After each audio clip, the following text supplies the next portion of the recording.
Hey, just a quick note before we start the show. Erica was just coming off of having a cold. I am just starting the beginning of a cold, yay. And my dog Ducky has a bit of a cough, so you may hear him coughing a little bit in the background. Don't worry, he is okay. He's taken care of. Well, there he goes again. But if you hear any weird noises like that, that's what it is. Where'd you go? Where are you going? What to do? What are you doing? Take me to. I'm living my best life.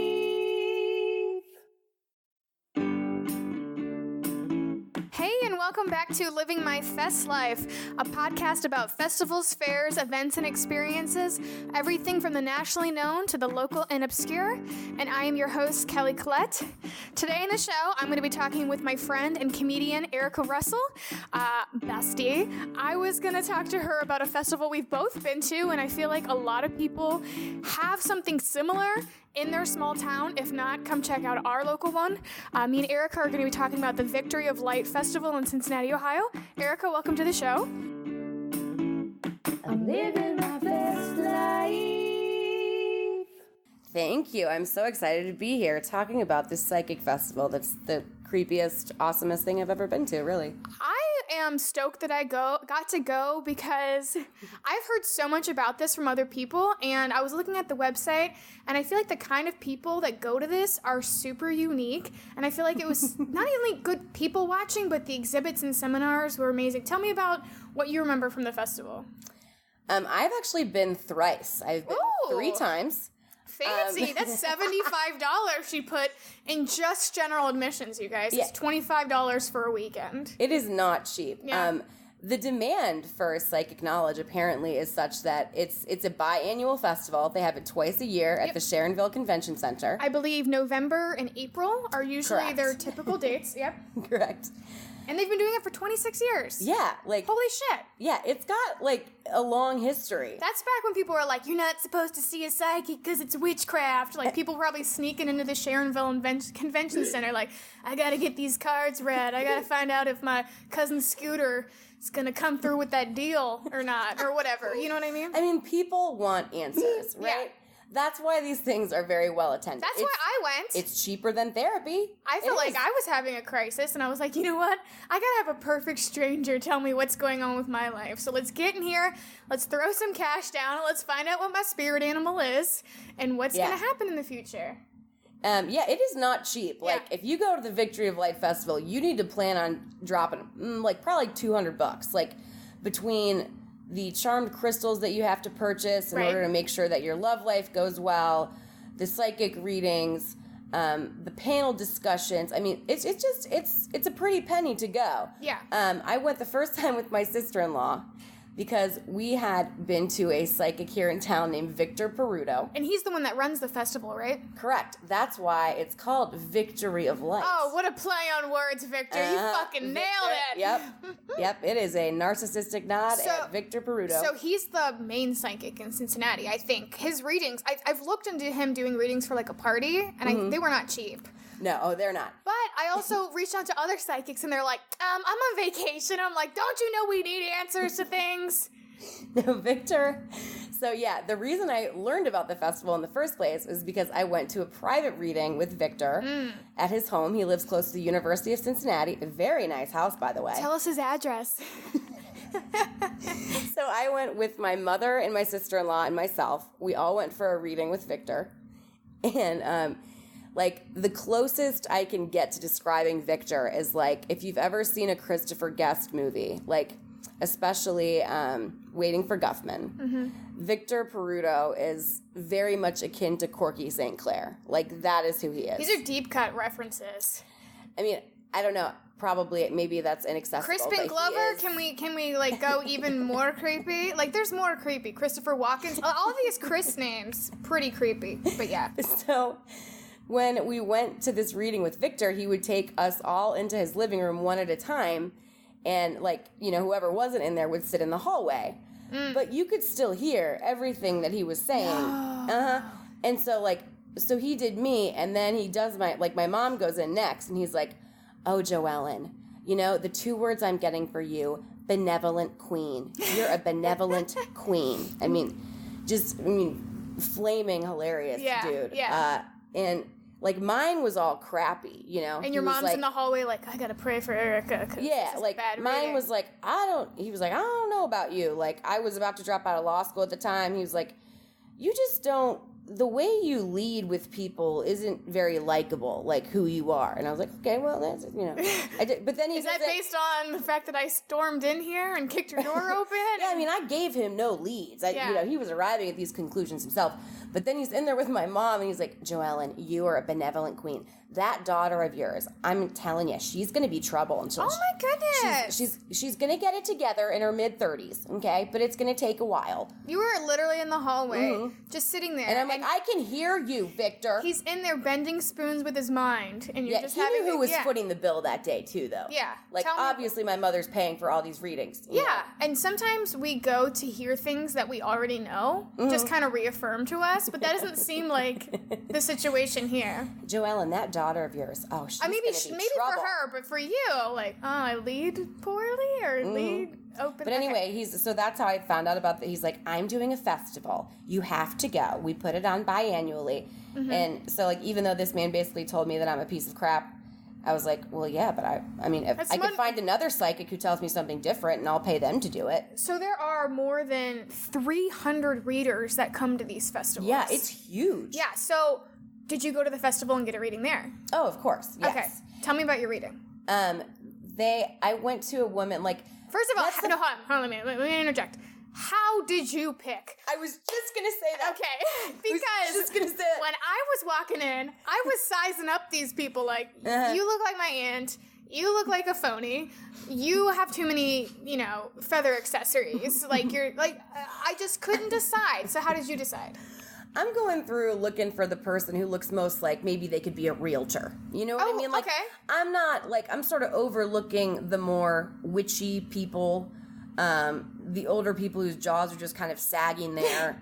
Like, you want to look for someone who's got a line. You know what I mean? I picked a woman who, I believe her name was Amy. She was very SoCal looking and just sort of like, I mean, there was a long line and stuff. She did a tarot reading. She told me that she did know that, like, I was a writer and a performer. And so she nailed it. You weren't wearing your, like, Eric no, I wasn't given any t-shirt. No. But that's the thing. Like, if you go to one you don't like, then you're like, oh, well, that reading stunk. And then you're like, let me just go out to the ATM, get $60 more, and I'll find a different psychic who will tell me something different. So did you get multiple? Yes. I believe the first time I did, yes. Okay. I only got one the first time. I was looking for a person who I would be comfortable crying in front of and maybe hugging at the end. So I remember approaching this woman, and I had walked by a ton of them, and I remember approaching this woman, and she made eye contact with me, and I made eye contact with her, and I go, I think you are who I'm looking for. Which was the most, like, if she had said that to me, if she had stopped... Said that? I said that to her, which was the perfect opening for her to go, yeah, you are. You know what I mean? Like, she knew it the whole time. Had she looked at me and been like, I'm who you're looking for, how much better would that have been? But yeah, I was, like, the psychic in this situation. I'm like, it's you, Olivia. So, like you said, $60. I think most of them range from $20 to $80 for a reading. $60. I went and got cash. I signed up for a time. And I was like, she looks, like, fine. I believe her. She split a booth with somebody else, so, like, she's cool that way.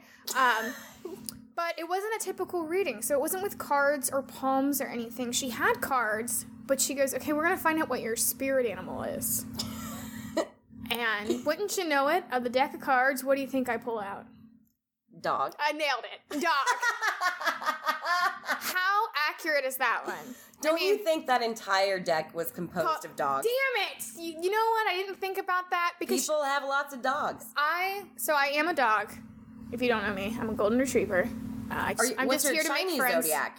Are you a dog in the Chinese Year zodiac? of the tiger. There you go. Yeah, but personality-wise, like, golden retriever. Just here to make friends. Hope everybody's having a good time.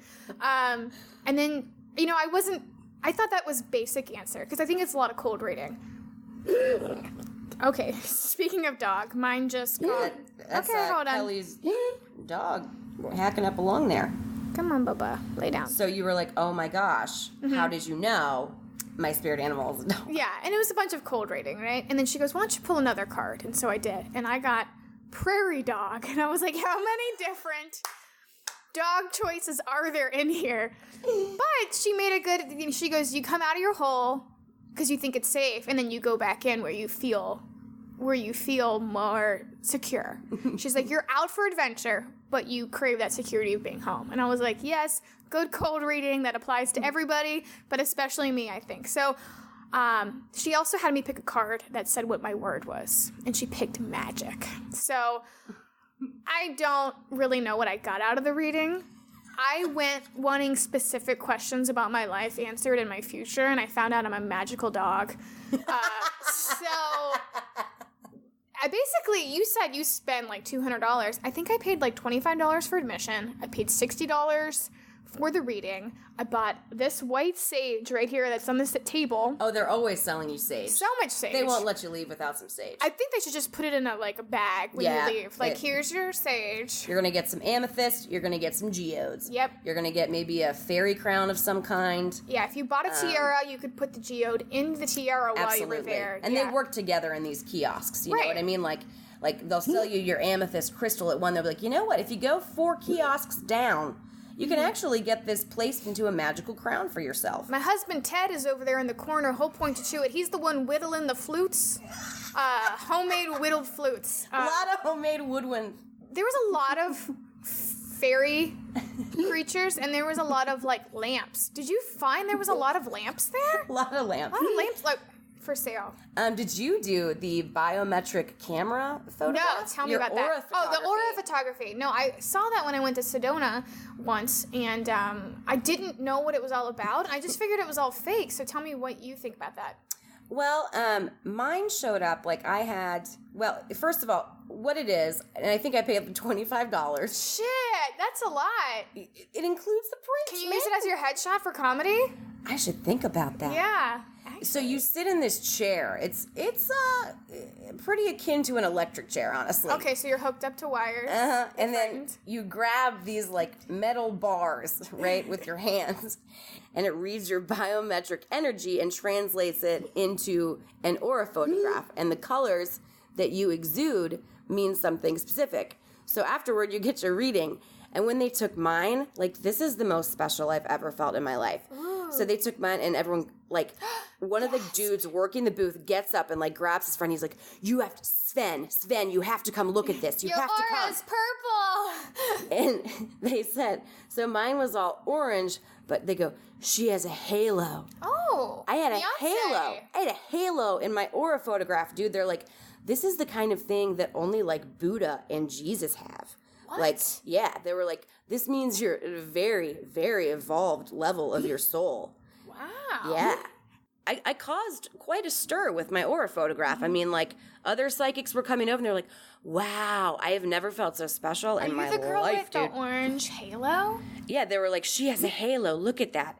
And they were like, yeah, man, you're basically Buddha or Jesus. It means that your soul is very old and you've ascended to a level of personal spiritual development wherein you are basically a holy teacher. Oh my God. I took that to the bank. Fuck. I definitely put it on Facebook. Mom, did you hear this? Mom. Yeah, I'm like, Did you hear this? Ma, I'm a saint. Mom, everybody was wrong about me. Do you hear this? Okay. So that's kind of Aura photography is very cool. Put a little pep in your step on the way out. Oh, definitely. Yeah. Some of the panel discussions are really fascinating. Now, I didn't stay for any of those. Please tell me all about them, because I feel like I got in, got out, and I couldn't. It took me an hour to find parking, honestly. So I was just exhausted by the time I got there. I saw a list of seminars on the website that's coming up for the November 23rd and 24th conference, and one of them was Dolphin Wisdom. You can't live your life without dolphin wisdom. Wait. How are we functioning without dolphin wisdom? I don't even know what that means, but tell me about the seminars you went to. Oh, I did a color workshop. What's that? I don't even really remember. Basically, they handed out strips of colored construction paper and asked how various colors made you feel. Mm-hmm. Then I believe you got with a stranger. Oh, no. And held hands for a minute. No, I hate it. Mm-hmm. It was like an hour, too. I was like, I don't know about this anymore. One year, though, I went because they were advertising that kid Ryan from Paranormal Activity, you know, the kid who runs that show about ghosts on, I think it's A&E. It's not a ghost hunter, it's just a regular, or is he a ghost hunter? It's called Paranormal Activity on A&E. Okay. And he runs the Paranormal Research Society at Penn State. The way you were smiling indicates to me this is going to be a killer story. Well, I was like, I'm definitely going to go try and bang that kid. Oh my God. I'm going to try and do it. Wait, when you say kid... He's like, when he started the show, he's like 20, right? Okay, so no child were harmed in the... No children were harmed in me trying to bang Ryan from Paranormal Activity. Okay, so how did that go? Hi, honestly, did you hear about my orange halo? I don't know if you know about me. I'm like, I've caused quite a stir with my aura photograph, sir. Thank you very much. Here's the thing, though. I was not the only chick who was clearly there trying to bang Ryan from Paranormal Activity. Like, there was a line. These were some very good-looking women, and I'm like, oh, man, I don't know if I'm even going to get close enough to get a shot, you know? You waited in that line. I did. That hand. I waited in the line, and I shook his hand, and... You kissed his ring. It's the shape of a Ghostbuster. I didn't know how to, like, transition, man. I didn't go in for the kill like I thought I was going to. Like, You I have don't know confidence. I've seen you in your... realm, and you know how to deliver. I'm a pursuer. You can do an elevator pitch like no fucking bitch I've ever seen. So if you didn't have a 30-second nailed down, persuasive, like off the bat, off the chain, you know, speech prepared, shame on you. And I'm shocked. It was a lack of preparation, honestly. I mean, I think initially I was like, hey, you know, when do you get off? You want to hit up the Applebee's after this? Like, it's hard to go from like, when I was a child, I was haunted by the ghost of my aunt. No one believed me. Like, it's a hard transition. Have you heard about my uncle, Ichabod Crane? Let me tell you about a story. Come on over. After you get off this booth where you have to smile for 8 hours, right? They're probably exhausted, I'm sure. Yeah. So, no love. It was a no-go. connection? I'm really disappointed in my lack of game, because that was my MO that time. I was like, well, I'm going to go bang that guy from that ghost show. Okay. But you can't win them all, you know? At least you got to find out what construction paper color you liked the best. I'm trying to think of some of the other...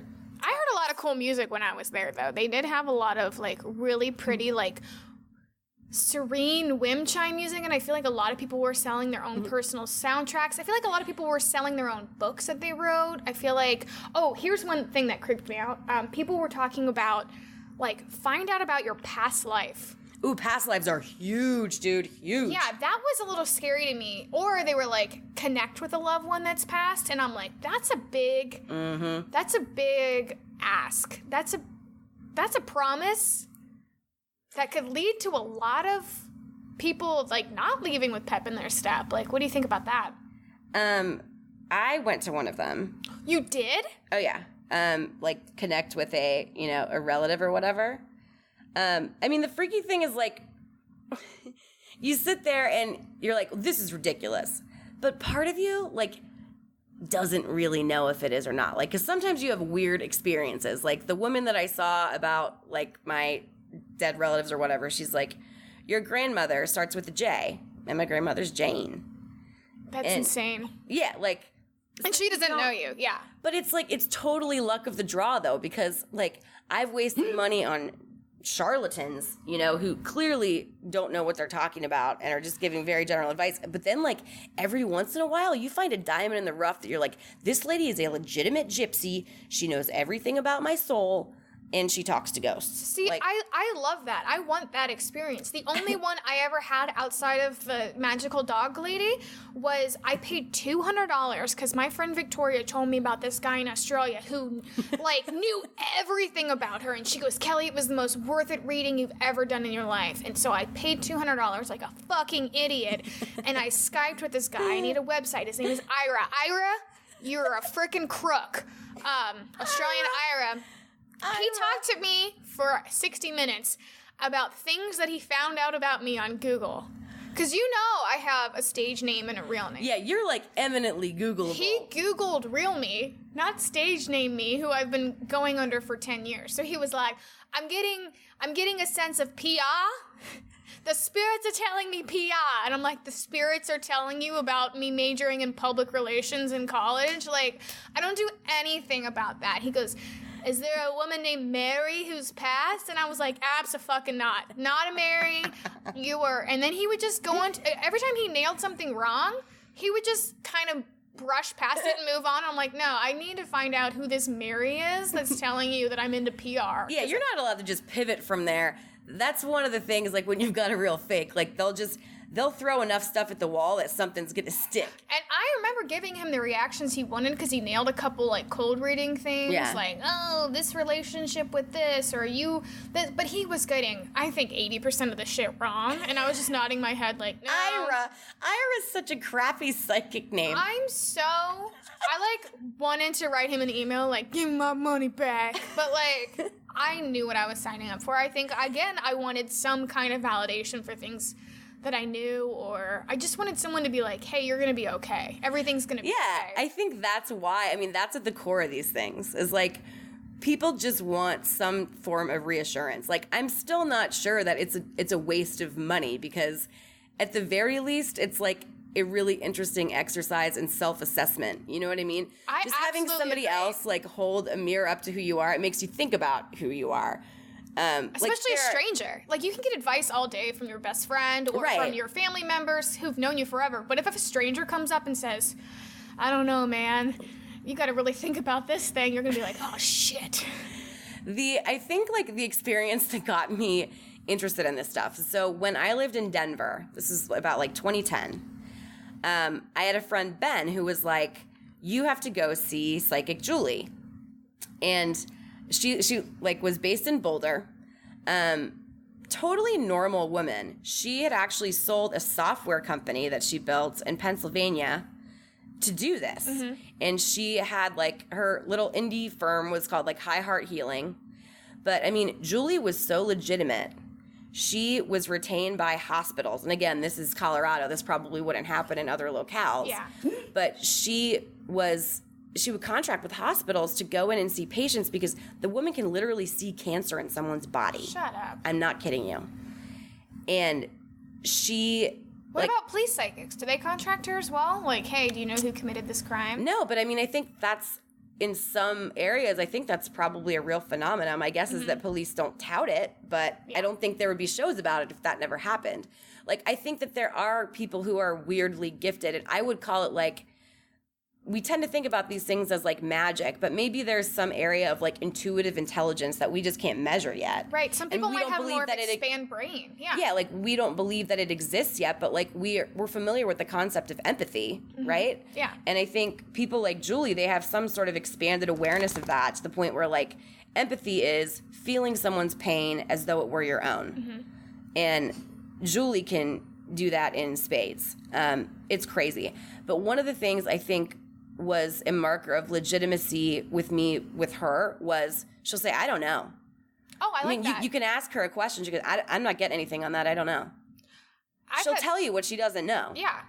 And I think that's the mark of at least a good person that you know is not going to just feed you bullshit that you want to hear, too. I mean, a lot of the time you're paying for an answer, but if they can't give it to you, it's better than making something up. Yeah, and the first time that I saw Julie, this was the weirdest thing. So the first time I saw Julie, I was about to go on a reality show. It was called The Glass House on ABC. It was like this weird lark. I don't know. It was the craziest experience. But before I went on the show, I went to see Julie, and I was like, hey, am I going to win the show? Because it's this competitive thing, you know? Mm-hmm. And she goes, nope, but you're going to get to the end. And you did. I remember that. I did. I was runner-up. And she goes, I can't explain to you why I'm getting this, but have you ever seen the movie Heat with Robert De Niro? Oh my God, okay. And I go, what? She goes, and she starts laughing. She goes, I don't know why I'm getting this, but for some reason, the movie Heat with Robert De Niro is going to be like the experience you have on the show. And I was like, I've never seen it. So I went and rented it, and I got about halfway through it, and then like I fell asleep. The night before I go into the studio, like all the cast members are in hotel sequester, I'm flipping through the stations. Like there's like an end of a Law and Order episode. They're like, next up, Heat. Shut up. Yeah, it's Robert De Niro and Al Pacino. But the whole thing about the movie Heat is that it's a dirty cop against a mob guy. Was there a mole in the house? Okay. On the Glass House, I lost to a guy who was a dirty cop. No. Wow, Julie. It was super weird. Like, it was very strange.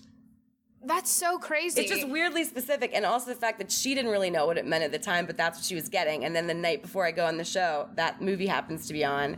That's insane. And the thing is, you're rooting for you're rooting for the mob guy because he's actually a better person, but the dirty cop ends up winning. Like Deliverance, or not Deliverance. The Departed. Yes. Very different movies. Sorry about that. Let's pivot real quick because I read palms. You read tarot cards. I also do astrology. You do astrology. My sister reads tarot cards. I mean, do you think that some people are more in tuned or in tapped into these things, or do you think it's a learnable skill? Oh, I think it's totally learnable. Mm-hmm. All it is, like, tarot basically is and it takes a long time to learn. Every card, you end up having a relationship with those symbols, and when you read for somebody, it's like reading a story. So, like, when you put a spread out there, there's past influences, present influences, future influences. And that spread, you sort of, when you get good at reading tarot, you can read it as sort of a cohesive story. Yeah. But all it is just basically reading symbols. You know what I mean? I don't know that there's anything magical about it, but I think people get something out of it if, again, for no other reason than it makes them examine their circumstances. Yeah, I was watching Wine Country before you got here. Mm-hmm. It's with Amy Poehler, Maya Rudolph, a bunch of these female comedians. They go and they get a tarot card reading, and she's giving them each a card. You're the fool. You're the Satan. That girl disappears in the chair. Hilarious. But when people get things like death, Wheel of Fortune, things like that, is that freaking people out? Do you think, or some of those can be good, right? Yeah, I think people don't, like, when people get the death card, for example, or the devil card, for example, they think it's like they're taking it literally. That's not what the cards The Hermit. really mean. Everything is in context with tarot. Okay. Like, death really just is a card about change. Mm-hmm. The devil is generally a card about obsession or sex. Oh. So there's not, like, I don't think there's any good or bad card in the tarot. Good to know. So when I read palms, like, that was not an intuitive thing. It was something that I learned. Yeah. The lines in your hand all are different lengths or different measurements. They have different curvature to them, and some of them have lines going through them. So you have a heart line, you have a head line, and you have a faith line. Mm-hmm. Some people have, and then they have a lifeline. So basically, it's just kind of, like you said, like there's stories laid out, and you just say, hey, this is what I think this one means. Yeah, and there's, like, mounds and stuff, too, right? I've gotten a little bit into palm reading, but not as much. It's like, these are skills that, like, I do think people dabble around with. Nobody admits it. Oh, it used to be my party trick. I would be like, and then you do one palm at a party, then you got a fucking line of people who are like, do mine. And I'm like, I need a snack and a drink and to not be here anymore because I'm working now. Now I'm working. Yeah, that's the thing is, like, so I do, like, I can read full astrology natal charts. Like, so when people say, like, what's your sign? You know what I mean? Generally, like, in the West, we think that we're our sun sign. You know what I mean? Mm-hmm. So, like, if I'm an Aries or an Aquarius, people don't understand. So when you're born, and again, like, Plato and Aristotle believe this stuff, and they came up with, like, trigonometry. So I don't know, when people think it's, like, so ridiculous, I'm like, is it that ridiculous? If it's a mathematical-based thing, that, like, the universe was in a certain arrangement at the time you entered it, when you were born. Yeah, and they have scientific proof. Like, they knew where the moons were. They knew where... Yeah, I mean, like, it's probably ridiculous, but it's not more ridiculous than believing there's, like, one God that you know for sure. I mean, I read the birthday book, and it was spot on. You know what because I'm a cusp, an Aquarius Pisces cusp. Mm-hmm. I'm born on the 18th. And I picked up my date, and you know what they call my sign? What? The cusp of sensitivity, which, everything I read on it was 100% true and accurate. That's the thing is people don't understand, like, so the sun was in a certain part of the universe when you were born. Correct. So was the moon, so was Venus, so was every other single planet. Mm-hmm. So, like, unless you know, like, I always tell people start off with a combined sun moon reading because it's a lot more specific. It gets really specific once you get into like where I didn't all know of you your did other that. Wow. Yeah, I can't believe I haven't done it for you. But the thing, to your point though, like when people start to, like if you're at a cocktail party and you're like, oh yeah, let me, as long as someone has to know what time they were born, and some people don't know that. I don't know that. Because your rising sign, which is where the earth was positioned, that changes every 2.5 hours. So then it gets really specific because then it's about your house placements too. But the point is, you do this at a party and like even doctors and scientists will get drunk enough to the point where they're like, this is stupid, but tell me about me though. Tell me about me. Like people like to talk about themselves. People you know want what to I mean? hear, and it's a springboard for people to talk about themselves. Right. So even people who really should never believe in this stuff, like it's too much fun not to mess with. It sucks that they can't be off sometimes though, because when people know you do it, they do. Ask about it. I was in that Sedona trip. I was eating at a restaurant, and I go out to my car, and I see this blonde hair and these nails, and I go, oh, that's Teresa Caputo, the Long Island medium. What? I know. So I go to the valet, and I go, oh my God. I go, do you know who that is? He goes, yeah, she comes in here all the time. I go, oh, he goes, she's really nice. Just go say hi to her. And I said, abso-fucking-lutely not. I will not go say hi to her because she probably has people coming up to her all day. Not even just a celebrity, but a celebrity psychic. So the guy goes to her and says, hey, Teresa, this girl's a big fan of yours. And she goes, oh, cool. She goes, do you want a picture? And in my head, I was like, no, I want your hands to start shaking like you, or like, you know how she twitches when like a past loved one is around or whatever? Yeah. I was like, give me a reading. But apparently, everybody that died was just ignoring my seafood buffet that day. And yeah, can you imagine like if that was your actual circumstance, like you just saw dead people all the time, whether or not you wanted to? Like that would be so draining. So draining. And I'm sure everyone that she meets is like, oh, hey, let's just, but everyone's secretly wishing that she's going to tell him something. Yeah, nicest girl, very fit, by the way. We took a picture together. I look like a monster compared to her. Very, very nice woman. But, like, psychics, ability to turn it on and off, like, what do you think? I don't know. I don't know how people manage that. Yeah. These people seem open to it. They're like, $60. It's gonna come on anyway. Like, they just seem ready to pop it off and tell people. Especially that one girl. I mean, Julie. She seems like... Yeah, Julie is just really an amazing person. Like, what I liked about her is, like, she has a sense of humor, but, like, I also found a lot of credibility in the fact that if she doesn't see something, she'll tell you that. Yeah. She won't make something up, Yeah. I don't know if have you ever done Ryan Singer's podcast or listened to it? Me and Paranormal You? Yeah. Yeah, I did I think the second episode of that, like when he first started doing it. But like what Ryan says and like the tagline for the show, which I love, is it's more fun to believe. It totally is. Yes. and you're surrounded at the Victory of Light Festival with other people who want to believe or believe. I mean, people are getting Reiki on a table in front of everybody. People are sitting there getting crystal healings. Like you said, the aura charts, past life readings, they're getting saged. The big thing is the year that I went, which was last year, CBD oil was everywhere. Yeah. Everywhere. Speaking of CBD oil, so my mother and her coloring group, my mother's 73. She's like, Barb at Coloring said she's using that CBD oil. Next thing I know, like, I was in my dad's medicine cabinet because I was looking for some Advil the other day. There's CBD oil all in there. My mom has it. They're all just, like, taking the tincture like it's their job. I have this... All the old people have CBD oil now, man. Well, I remember how I used to... And this is just... this is me being having a growth curve and realizing that not everything I see at surface level is what it is. I remember making fun of it. I used to be like, guys, cannabis culture is not a personality trait. Like, people who are obsessed and hawking CBD oil on Instagram, like, get a fucking life and personality. Until I tried it. I got a free sample of it, and now I take it on the reg, and it has helped with my anxiety. And my mother used to take my pug Xanax. That's how strung out she was. Since she started using CBD oil, she's like, what's for dinner? I don't care. She's just laughing. She's so much easier. Is she not on the pug Xanax anymore? Are you sure? I can't be clear. I mean, I did see on her, like, she was looking up gummies from Canada, so I think in her case she's experimenting maybe a little bit more. Yeah. But I'm loving it. I love Joellen it, is so much easier. How about that, you guys? Like, it just, I think the whole, even if you're not into psychics, even if you think that everything we are saying is, like, hoity-toity or, like, you know, doesn't make sense to you and isn't what you follow, like, the whole point of this is to keep an open mind and just listen to the person.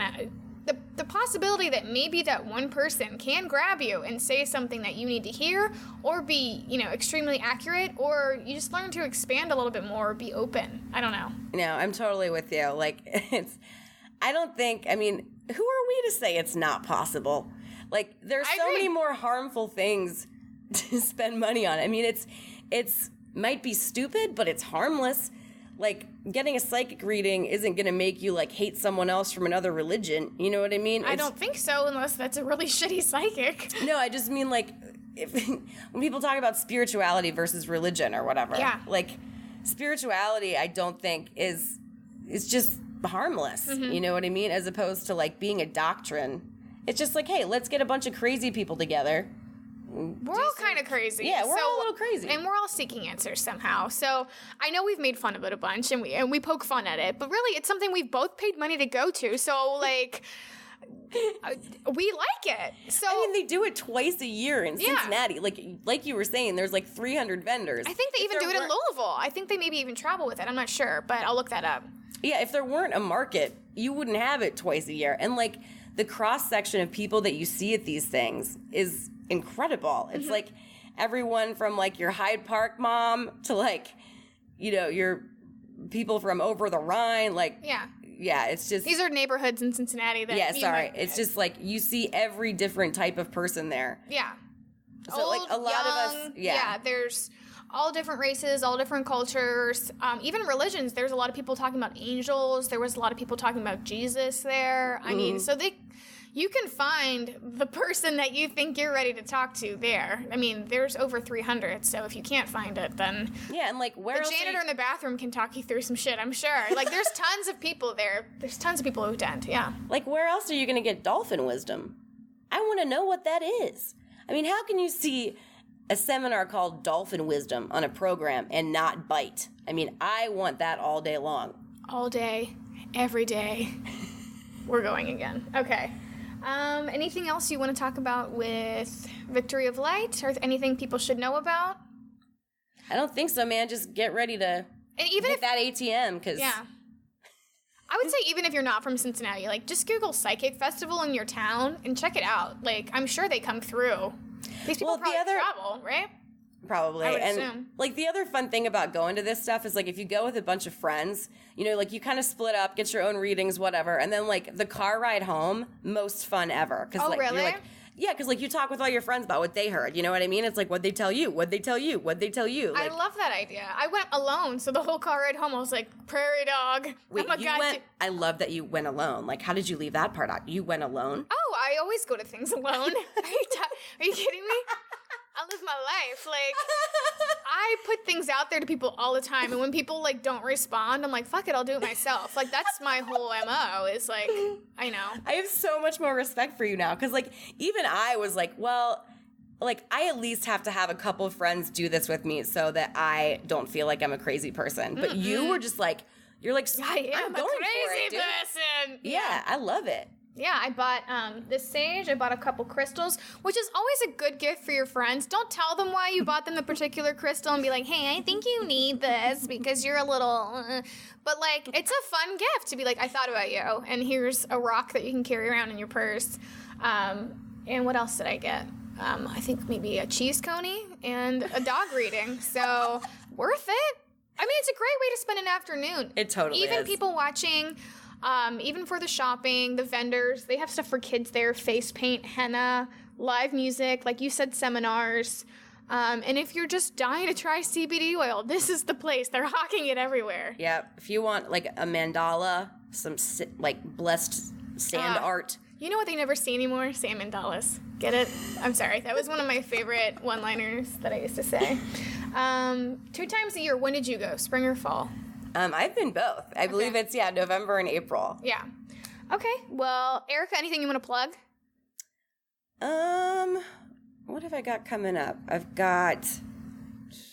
I can't think of anything right now. We got our Dollywood trip. Yeah, we're going to Dollywood. Oh, girl. So get ready to hear about that one. And, okay, well, if there's anything, I'll drop it next time. But any last words of wisdom? Dolphin wisdom? Anything? Just that it's more fun to believe, folks. There we go. I'm living my best life. Special thanks for my soul sister, Erica Russell, for being a guest on the podcast. And here is the wrap-up. The Victory of Light Festival will be held November 23rd and 24th, 2019 at the Sharonville Convention Center in Cincinnati, Ohio. Admission is $15 a single day, $25 for a weekend, and all the information can be found at victoryoflight.com. They also have the Psychic Festival on April 6th and 7th. So if you don't hit it in the fall, make sure you check back, and you can probably hit it in the spring. But also just Google psychic festivals near me. I'm sure there's a lot of them in whatever city or state that you live in. As always, if you have an idea for a festival or event, please send it to festlifepodcast@gmail.com. Would love to hear some feedback from you on stuff that we could cover. And also shout out to my buddy Phil at comPODre.com, who does the editing for the show and saves me lots of time and hassle because I don't know what I'm doing yet. You can follow Erica online at Twitter, Xanax Warrior Princess. Her tweets are hilarious.